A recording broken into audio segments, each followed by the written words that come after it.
What is up, everyone? Welcome to the next episode of Road to Our Next BRRRR property. As you know, we are doing a direct mail campaign, but we're really trying to hit all the different lead avenues. So we do have our agent keeping an eye on the market for us, and today we're gonna go look at 2 properties.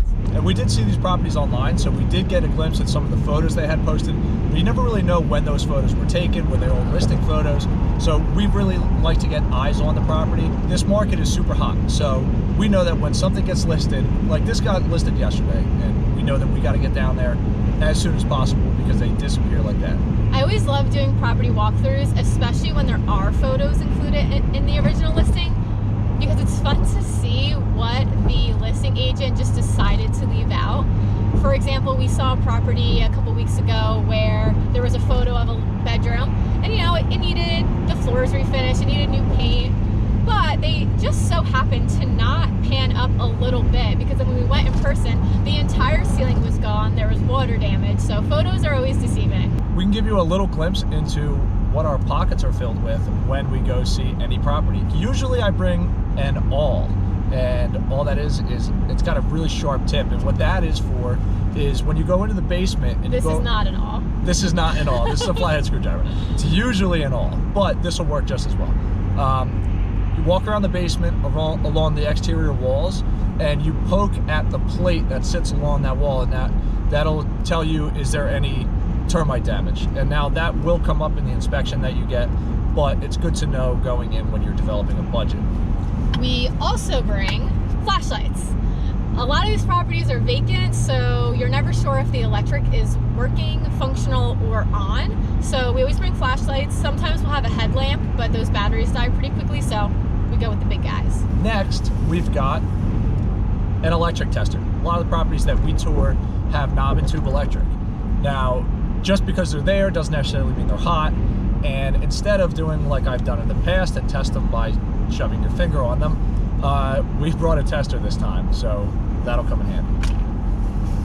What else do we bring? And the last item is definitely one of the most important, tape measure. We're pulling dimensions for the flooring. A lot of times we're doing new LVP flooring, or we're gauging whether we're just going to refinish hardwoods, but it's good to know when you're developing your budget how much you're looking at. And because we are in the middle of a pandemic, masks. We have added masks to our go bag for touring properties. And we could go through the whole list later, but there's a list that we've developed when walking through the properties, a punch list essentially. When we get done, we have an Excel spreadsheet with the cost of each item. So we just go through, we note whether the house needs that item, and then punch it into the Excel spreadsheet. And while we're in the area, we made a quick stop at Home Depot because we've got a big snowstorm rolling in. And as it is in our lease that the tenants are responsible for snow removal, Lauren had a good idea just to stop and grab some salt and a snow shovel for all of them, just to make it a little bit easier. All right, we just pulled up. What are your first thoughts? First thoughts, there's a drive. It is an end unit, which is a plus. We know that that adds value for appraisal, and it has a driveway between the unit we're looking at and the neighbor, so trying to figure out whether it's ours or theirs or shared. I don't know, but that's a plus as well. And Marky Mark's right down there, so it's right within our vicinity of where we already invest. I would say probably the only negative that I'm seeing right now is that the main street is right behind us, and this portion right here is the most narrow and the most heavily trafficked. It's the only downside that I'm seeing so far.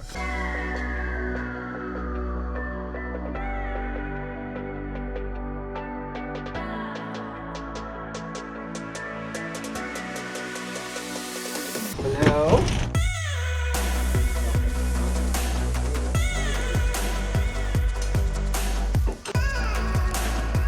This building is declared unsafe for human occupancy.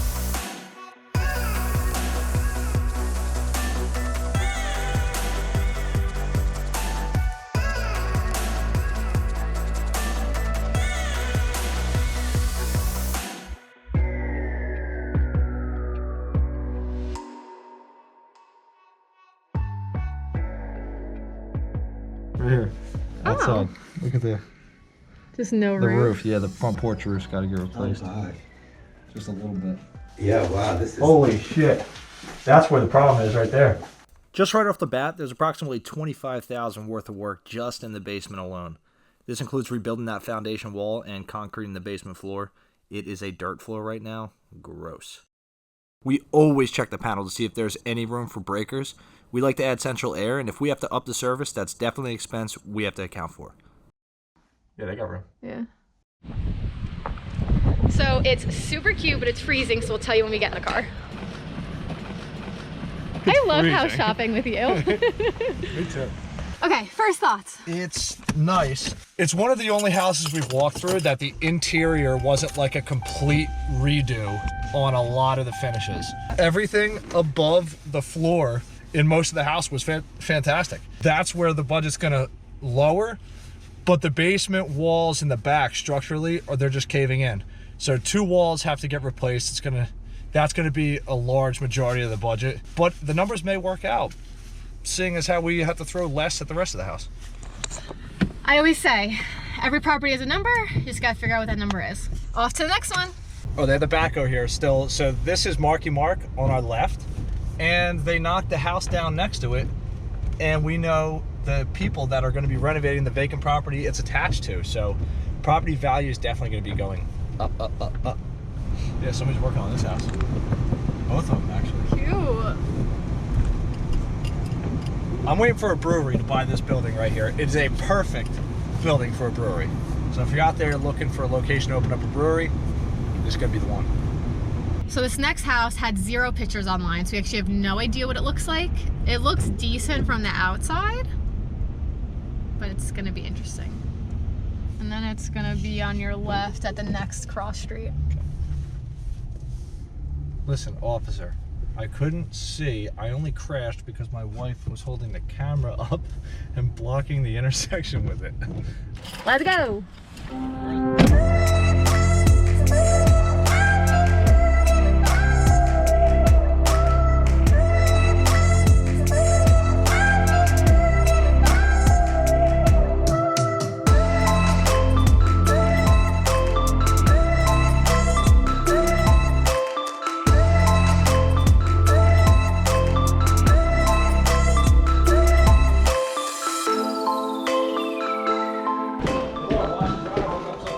That's awesome. Yeah.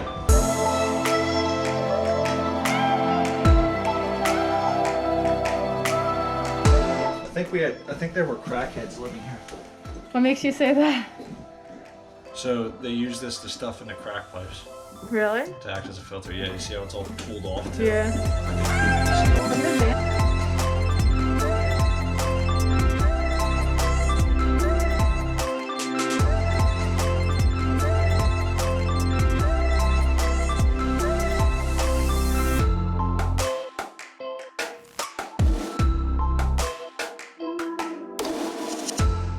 You guys only take me to the nicest places. I know.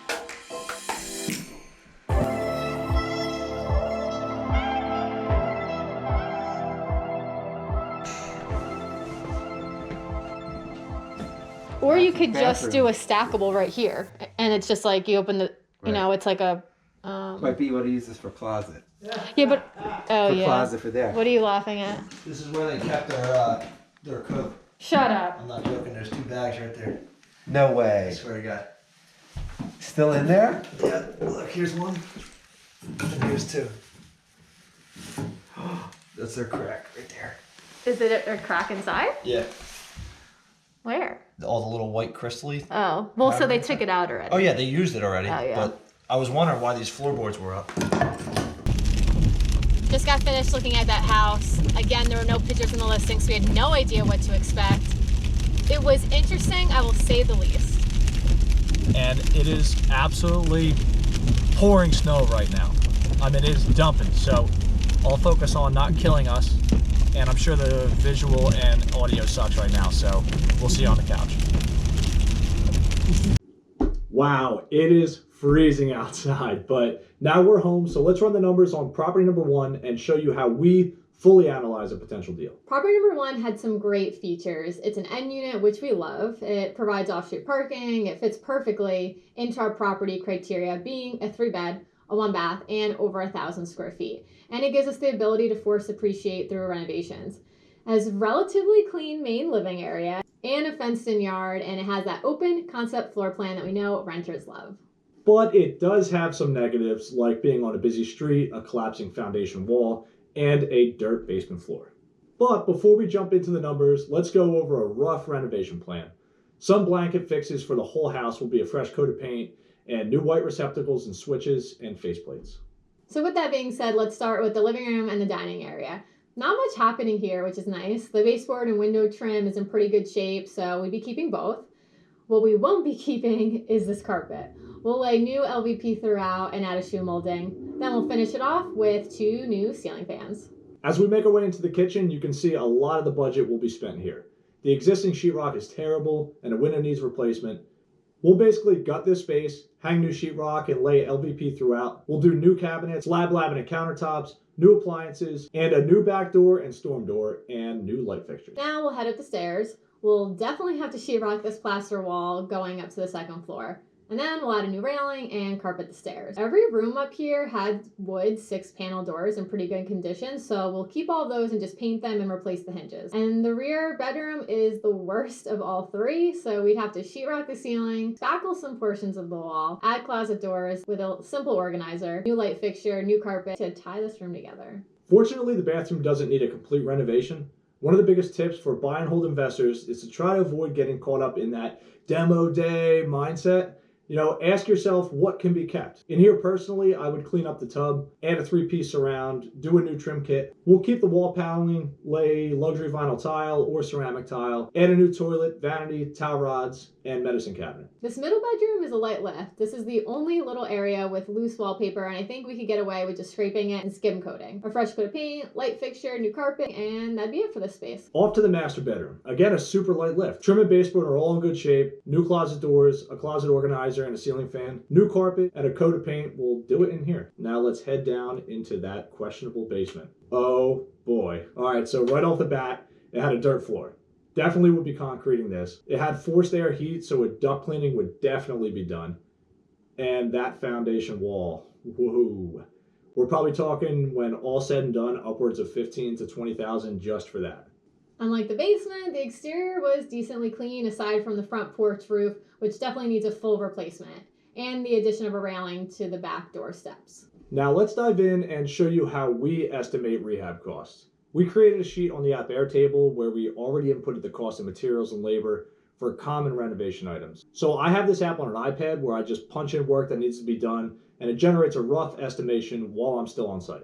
So like I said, I already did this, but let me walk you through one of the sections so you have an idea of what we're doing. All right, so the way we have this organized is from the exterior and in. So what I like to do is do a walk around the exterior, so that's the first section, and then so on and so forth. So for this example, let's just do the living room.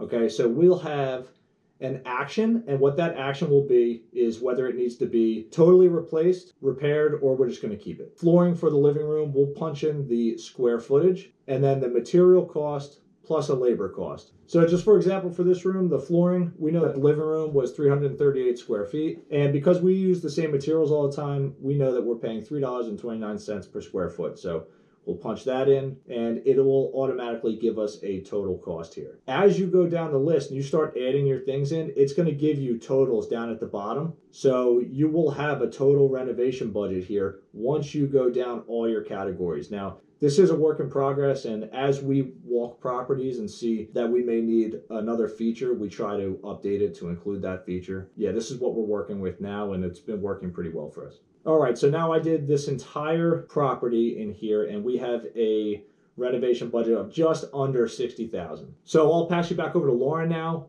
and she will punch those numbers in and analyze this deal. Thank you. Hey guys, let's analyze this deal.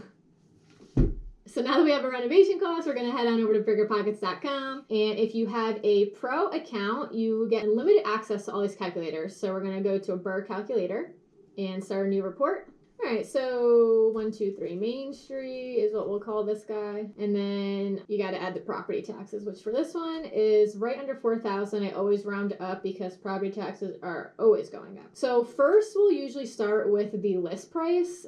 for the purchase price, and then we could always go down, and that's how you figure out what your offer is. So the list price for this one, I believe, is $45,000, and the after repair value is there. We could do a whole video on how do you calculate after repair value. Fortunately, because we invest in this area, we have our own properties as comps, so we are pretty confident that the after repair value will be $145,000, and then closing costs are going to be around $1,500. And thanks to Kyle's amazing rehab estimation, our rehab costs are going to be right under $60,000. This will be a cash purchase, and we will refi after 6 months. Renovations, I like to be safe, let's say 4 months. And now for the loan amount, it's 75% LTV. You sometimes can get 80% LTV, but with COVID, it's not always possible, and I like to be super conservative. So what is 75% of $145,000? $107,500. Got it. So 107,500. We'll type that in. And loan interest rate. I mean, I don't really know what interest rates are going to be like in 6 months, but let's do 4%. And other financing closing costs. So this is closing costs for the physical refinance, and then this is also the amount of money that we have to pay back our private lenders, and that is going to be $6,000. It's going to be amortized over 30 years. Income. So again, we own properties in this area, so I'm pretty confident we'll be able to get at least $1,425, probably a little more. You'll learn. I'm so conservative, so Kyle always laughs at me because he's like, I know we could get more rent. We have tenants pay all utilities, including water, sewer. We bill it back to them each quarter, and then monthly insurance is going to be around $125. All right, vacancy. This area, vacancy is like a little high. So we'll do 7%. But And because Kyle does such good renovations. we do 5% for repairs and maintenance and 5% for capex. We would do higher percentages if we weren't renovating the property, so just keep that in mind. But this is because we're most likely replacing everything. You assume the lifespan is going to be longer. So if you decide you're not going to upgrade maybe your furnace, water heater, your waste lines, your roof, things like that, put that up to 7%. And then property management fees, I put 7. I know we self-manage, but I don't like working for free. And if we ever want to outsource property management in the future, I want to make sure we have the funds to do so. Let's calculate the results. Okay, so it comes out to $111.45 per month in cash flow, and the cash on cash return is 26.75%. Not the best deal. I don't really want to leave any money in this property. At least not for this market. Yeah, so what do? We go back and we edit the numbers, and we try to figure out what number would work. Edit report. All right, what if we drop our offer by $5,000 instead we'll offer $40,000? Let's see what that looks like. Now, I'm not going to change the other numbers. These are the numbers you don't want to fudge. Really, the only number you could fudge is your offer price and then maybe your renovation cost. And this just goes back to when Lauren said every house has a number. This is us just trying to figure out what this property's number is. All right, so at $40,000, ooh, okay. Now, you'll see on cash for cash return, there's this nice infinite symbol. That's what we're always looking for. Now, the monthly cash flow is not at $200, which is what we're really looking for in this market. But considering things are so competitive right now, I'll take $111 in cash flow, considering that we'd have $0 left in the deal. So, and that's with Lauren being very conservative on what our monthly rent is going to be on this property, which I think is going to be a little bit higher. True. So, based after this analysis, I'm really happy with these numbers, and I think we should go put in an offer. I think so too. I agree. And that's it. That's how we walk properties, estimate rehab costs, and analyze potential deals. So drop a comment below. Let us know if there's anything that you guys do that may be different from the way that we walk a property or develop a renovation budget. Let us know. All right, so we're going to hop off and go put in an offer. If you want to see if it gets accepted, subscribe to this channel, and see you guys in the next episode.